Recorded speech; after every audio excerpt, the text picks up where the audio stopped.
Okay, a lot of people have suggested instead of showing you a famous solo or a song that I give you some tips on how to create your own solos. So that's what I'm going to be doing today, starting off with just showing you the simplest method of soloing, which is to play the scales in the key of the song.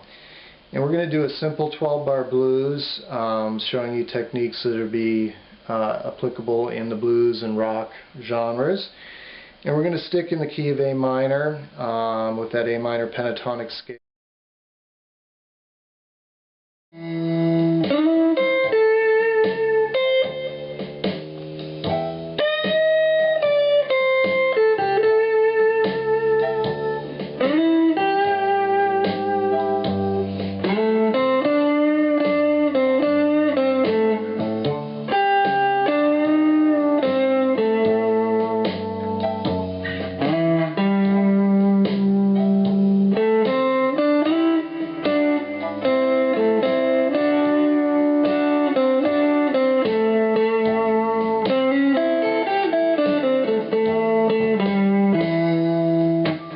Okay, so simple licks, kind of blues cliches, but you can incorporate them into your playing, into your vocabulary, and do quite a bit with them.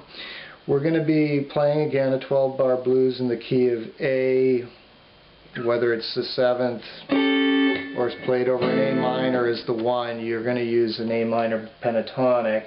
Your other two chords will of course be your 4, a D9 or a D7, and your 5, your E9 or your E7. So it starts off on the root chord, and you want to start your solos with a statement. Phrasing is very important. One of the most important things you can learn starting off in soloing is to play fewer notes, not more. Oftentimes when we start playing, we're insecure, we start throwing in more notes to compensate. What you really want to do is try to play briefer, more tasteful leads. So starting off with a statement to introduce your solo is really key.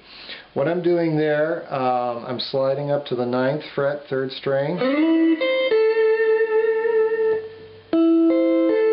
playing basically an A minor arpeggio. That's an A minor chord right there. So, and then snap that C note on the 1st string at the 8th fret to finish the little statement there. And I'm wiggling that tonic note, the A, at the 10th fret a little bit too. You're going to try to use your vibrato as best as you can. Mine isn't great, but it's something that everyone needs to work on. Okay, so after that introductory statement, we're going to the bend. We're going on that D note at the 10th fret on the 1st string, and we're basically bending it up a half step to the blue note, as it is known in the A minor pentatonics.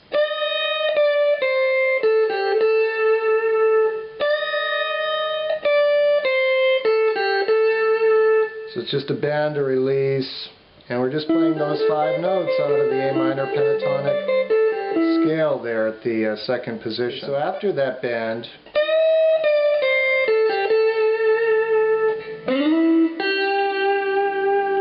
that's a nice little lick because you're going from the 5 to the 7,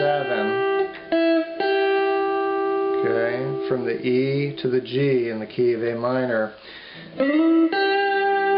And hanging on that 7 note, again the G there, it creates tension. It leaves you wanting more, so it's a good way to end a lick, particularly over the 1. Okay, so that was all over the 1. And then chord shifts to the 4. I come down into 1st position, A minor pentatonic. I'm playing those same 3 notes. Okay, the root, the 3rd, the 4th, bent up a half step.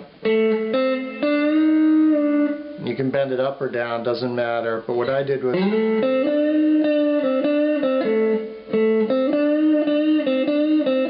couldn't be easier. This is the D note, and we're on a D chord. So that's why you're really concentrating on that there. Now I do this little double stop bend, you're keeping your pinky anchored there at the 8th fret, 2nd string. It's a sweet little lick, and again you're bending that D note again, and then resolving to the 1, which is where the chord progression comes back to the A. That lick in country music is called a pedal steel bend, and depending on how you play it,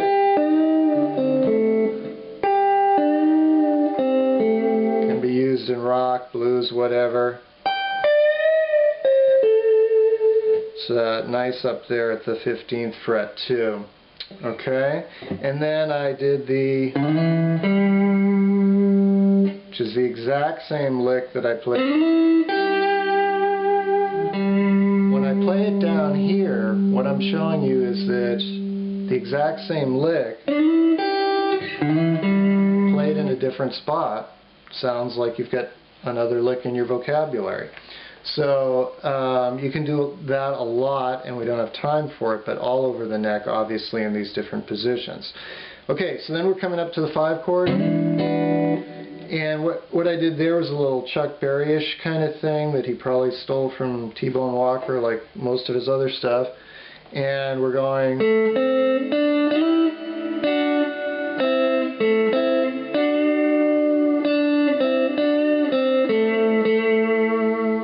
It's just some basic double stops, and again we got this a lot in some previous lessons.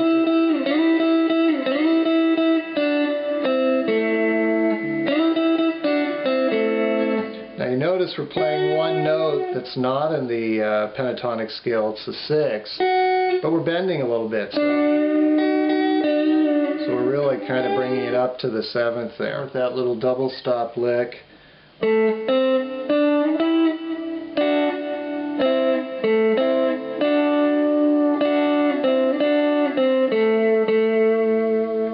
And I fingered it with the pinky and the ring finger, but Chuck and most people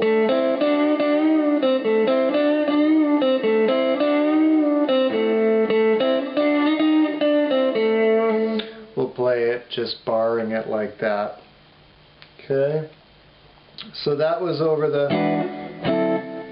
5 to the 4, and then we come back to the 1 and we're ready for the turnaround. And what I'm showing there is just probably the most cliched turnaround, but again, you need to have it in your vocabulary because you can build off it. You can do so many different things. It starts off by going from the minor third to the major third. And again, one of the few times in this solo where we're briefly introducing a note from the major pentatonic. So we're going from the C to the C sharp.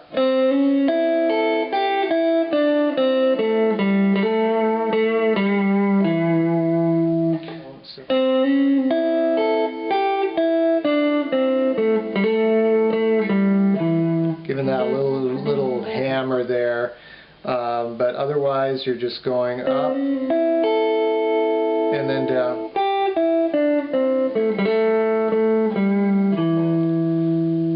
The major pentatonic scale. And you know, you can end it with, or however you want. And you can do so many things with that lick.